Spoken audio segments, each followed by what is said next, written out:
നമ്മൾ അടുത്ത segment vote കഥ.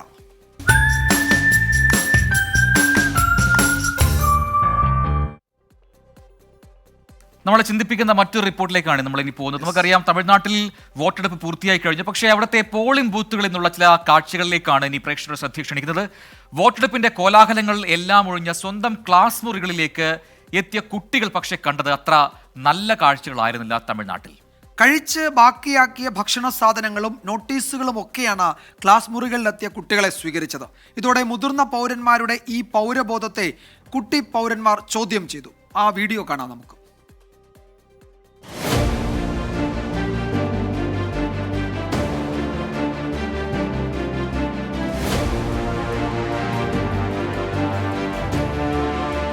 തെരഞ്ഞെടുപ്പുകളോട് പൊതുവെ മുഖം തിരിക്കുന്ന ചെന്നൈയിലെ വോട്ടർമാരെ ആകർഷിക്കാൻ ഇത്തവണ വിപുലമായ സൗകര്യങ്ങളാണ് തമിഴ്നാട് തെരഞ്ഞെടുപ്പ് കമ്മീഷൻ ഒരുക്കിയിരുന്നത്. മുതിർന്ന പൗരന്മാർക്ക് വീൽചെയറിലെത്തി വോട്ട് ചെയ്യാനുള്ള സൗകര്യം, ന്യൂജൻ വോട്ടർമാർക്കായി സെൽഫി പോയിന്റ്, അങ്ങനെ വോട്ടർമാരെ ആകർഷിക്കാൻ വേണ്ടതെല്ലാം തയ്യാറായിരുന്നു. ചെന്നൈ നഗരത്തിലെ മിക്ക സ്കൂളുകളും ഈ തെരഞ്ഞെടുപ്പ് ആഘോഷത്തിന്റെ വേദികളായി. എന്നാൽ തെരഞ്ഞെടുപ്പ് പൂരം കൊടിയിറങ്ങിയതോടെ ആളൊഴിഞ്ഞ പൂരപ്പറമ്പായി മാറി ചില പോളിംഗ് ബൂത്തുകൾ. വോട്ടെടുപ്പ് കഴിഞ്ഞ ശേഷമുള്ള തങ്ങളുടെ പ്രിയപ്പെട്ട ക്ലാസ് മുറികളിലെ കാഴ്ചകൾ വിദ്യാർത്ഥികൾ തന്നെ വിവരിക്കും.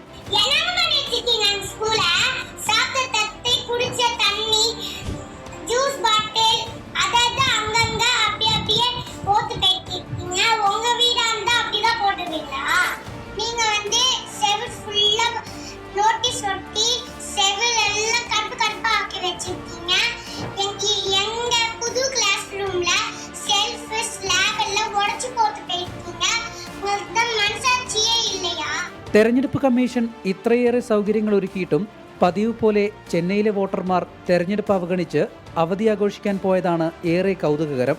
ചെന്നൈ നഗരത്തിലെ 3 മണ്ഡലങ്ങളിലുമായി ആകെ വോട്ടർമാരിൽ പകുതി പേർ മാത്രമാണ് ഇത്തവണയും വോട്ട് രേഖപ്പെടുത്തിയത്. തെരഞ്ഞെടുപ്പ് ദിവസം മറീന ബീച്ചിലുണ്ടായിരുന്ന ആൾക്കൂട്ടത്തിന്റെ പകുതിയെങ്കിലും പോളിംഗ് ബൂത്തിലെത്തിയിരുന്നെങ്കിൽ ചെന്നൈയിലെ പോളിംഗ് ശതമാനം ഇതിലും ഉയർന്നേനെ. സെൽഫി പോയിന്റുകൾ ഒരുക്കി വോട്ടർമാരെ കാത്തിരിക്കുന്ന തെരഞ്ഞെടുപ്പ് കമ്മീഷനോട് ഒന്നേ പറയാനുള്ളൂ: പോളിംഗ് ബൂത്തുകൾ എന്ന പേരിൽ ക്ലാസ് മുറികൾ നശിപ്പിച്ചുകൊണ്ടാകരുത് തെരഞ്ഞെടുപ്പ് ആഘോഷം. ചെന്നൈയിൽ നിന്ന് അനീഷ് കെ ശിവദാസ്, 24. കാര്യത്തിലെ തെരഞ്ഞെടുപ്പ് കമ്മീഷന് മാത്രമാണ് ഉത്തരവാദിത്വം എന്ന് എനിക്കൊരു വിയോജിപ്പുണ്ട്. അത് ഉപയോഗിച്ച മുഴുവൻ ആളുകൾക്കും ആ ഉത്തരവാദിത്വമുണ്ട്. അതൊരു ക്ലാസ് റൂമുകളായിരുന്നു, വളരെ സജീവമായി കുട്ടികൾ ഇടപെടുന്ന ഒരു സ്ഥലമായിരുന്നു. അത് ഇങ്ങനെയാക്കിയതിൽ തെരഞ്ഞെടുപ്പ് കമ്മീഷന് മാത്രം അതാണ് അത് നമ്മളുടെ പൗരധർമ്മത്തിന്റെ ഭാഗമാണ് അതൊക്കെ അല്ലേ, അത് വൃത്തിയായി സൂക്ഷിക്കാന്നുള്ളത്. അതോടൊപ്പം നമ്മുടെ കമന്റ് ബോക്സിൽ നമ്മുടെ സ്ഥിരം പ്രേക്ഷകരെല്ലാം ഉണ്ട്. നമ്മൾ തൊട്ടു മുൻപ് പറഞ്ഞ ഒരു വലിയ റിപ്പോർട്ട് ഉണ്ടല്ലോ, നമ്മുടെ ഈ വോട്ടർമാരുടെ എണ്ണം കുറയുന്നു എന്നുള്ളത്, പ്രത്യേകിച്ചും യുവാക്കളുടെ എണ്ണം കുറയുന്നു വോട്ടർ പട്ടികയിൽ. അപ്പോൾ അതിൽ ഒരുപാട് പേർ പ്രതികരിച്ചിട്ടുണ്ട്. അതിൽ രസകരമായ ചില കമന്റുകൾ ഞാൻ പറയാം.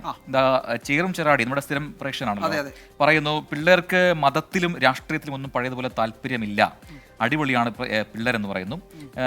ഒപ്പം യുവജനങ്ങൾക്ക് ഒരു ഉപകാരമില്ലാത്ത ഭരണകൂടങ്ങൾക്ക് എന്തിന് വോട്ട് കൊടുക്കണമെന്ന് ചോദിക്കുന്നു SK ടെക്. അങ്ങനെ അഭിപ്രായങ്ങൾ നിറയുന്നുണ്ട്. മക്കളുടെ അഭിപ്രായങ്ങൾ കേട്ടില്ലേ അയ്യോ എന്ന് പറയുന്നു വസന്തകുമാരി. അങ്ങനെ അഭിപ്രായങ്ങൾ പലതാണ്. ഇത് കേവലം ഈ കക്ഷി രാഷ്ട്രീയം സംബന്ധിച്ച് നമ്മുടെ ഇടയിലൊക്കെയുള്ള എന്തോ ചില ധാരണകളുടെ അടിസ്ഥാനത്തിലാണ് ഈ പുതുതലമുറയുടെ പ്രതികരണങ്ങളെന്നാണ് എനിക്ക് കേട്ടപ്പോൾ തോന്നിയത്.